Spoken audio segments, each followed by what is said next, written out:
In the heart of the jungle where parrots sing lullabies and the stars twinkle early, there lived a big, silly crocodile named Coco, who couldn't fall asleep. Now Coco loved being silly. He would flip and flop on his belly and wiggle his toes. And he loved living by the river. He would splash and plop and slide into the water. But when it was time for bed, well, that was no laughing matter. Every night Coco would try to fall asleep, but something always made him giggle and toss in his swampy bed. 1, 2, 3, 4. He'd count, then add another. 5, 6, 7, 8. Then he'd look around his cave. 9, 10, sleepy fish swim. Then he'd giggle and roll right over. Or sometimes he'd listen to his neighbor, the sleepy mouse. He would snooze and wheeze and snore so loud. Achy, breaky snore, achy, breaky snore. Coco would wiggle with glee. Then he'd giggle and roll right over. Oh, how he wished he could sleep like the fish, just floating on their sides with their eyes closed tight. Or like the fireflies, tucked under a leaf, glowing little sleepyheads. Or like the moon, shining brightly in the sky before it yawned and drifted on by. One night, Coco decided enough was enough. He needed to find the best bedtime routine ever. So he set out on a gentle jungle journey through the tall grasses, over the babbling brooks and past the sleeping flowers, all the way up to the twinkling stars. First, he came across Milo the mouse, who was snuggled in a ball, sipping warm cocoa. "Milo, why are you drinking cocoa at bedtime?"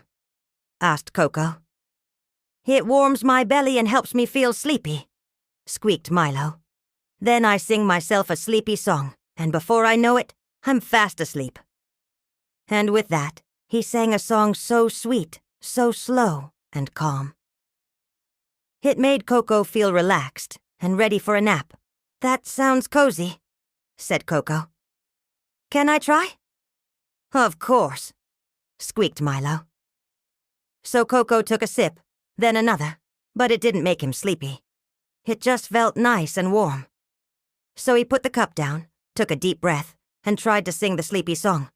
But he couldn't help but giggle. It was too silly and slow and sweet. Just then, Penny the pajama cat peeked out from behind a tree. "What's all the giggling about?" she asked. "I'm trying to learn a sleepy song, but it's not helping me get sleepy," said Coco. "Oh, I can help with that," purred Penny. She led Coco back to her den where everything was soft and snuggly. Blankets and pillows and even a big fluffy rug. "Here, lie down and I'll sing you a purring dream," she purred. As Coco closed his eyes, Penny began to sing. Her voice was like honey, smooth and sticky and oh so sweet. And the blanket was so soft, it tickled his belly. But every time Coco started to drift off, he'd giggle at the dream Penny was singing. It was too purry, too dreamy, too perfect. "Don't worry, Coco," said Penny when she saw he was awake again. "There's still plenty of time before bedtime. Why don't you take a walk with me? We can stroll through the tall grass and watch the fireflies blink." Coco loved that idea. He took a deep breath and walked beside Penny. As the sun dipped low and the moon peeked up high, they strolled and they talked until it was dark as night. They watched the moon rise above the trees, then turn and head back to Coco's cave. Maybe now he'd be sleepy.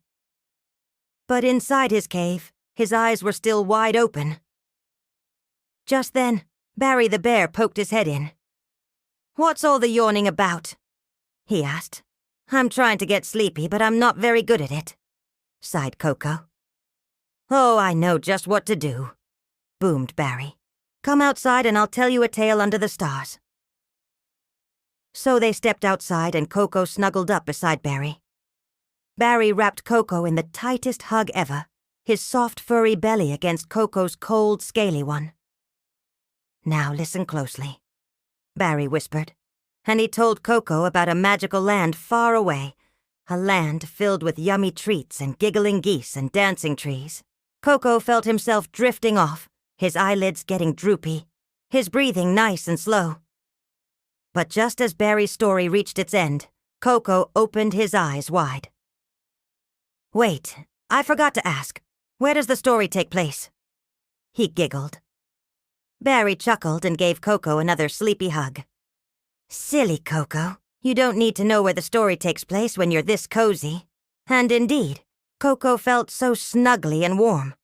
He felt like taking a nap, but he didn't want Barry to think he wasn't listening. So he stayed awake until the end of the story. When Barry finished his tale, Coco yawned and stretched. "I feel a little sleepy now," he whispered. "Me too," rumbled Barry. "Time for bed." They headed back to Coco's cave, where Coco curled up in his bed of leaves. Barry gave him one last squeeze. "Sweet dreams, Coco." "Thanks, Barry," whispered Coco. "I had the best night ever." And suddenly Coco heard a familiar sound. It was the gentle song of the sleepy mouse. Achy, breaky snore, achy, breaky snore. But now it sounded different. It sounded like a lullaby. And the song made Coco feel so sleepy. Just then, Coco heard another sound. It was a soft, sweet meow. It was the purring dream of the pajama cat. Purr, purr, purr. And it made Coco feel so relaxed. The song and the purring together created the softest, sweetest music. And then Coco heard the deep, booming voice of the bear.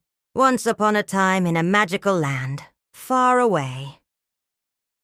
And Coco felt himself floating away on a cloud of sleepy dreams. Coco snuggled deeper into his bed of leaves and closed his eyes. Then suddenly he stopped. He was so sleepy, but he had forgotten something important.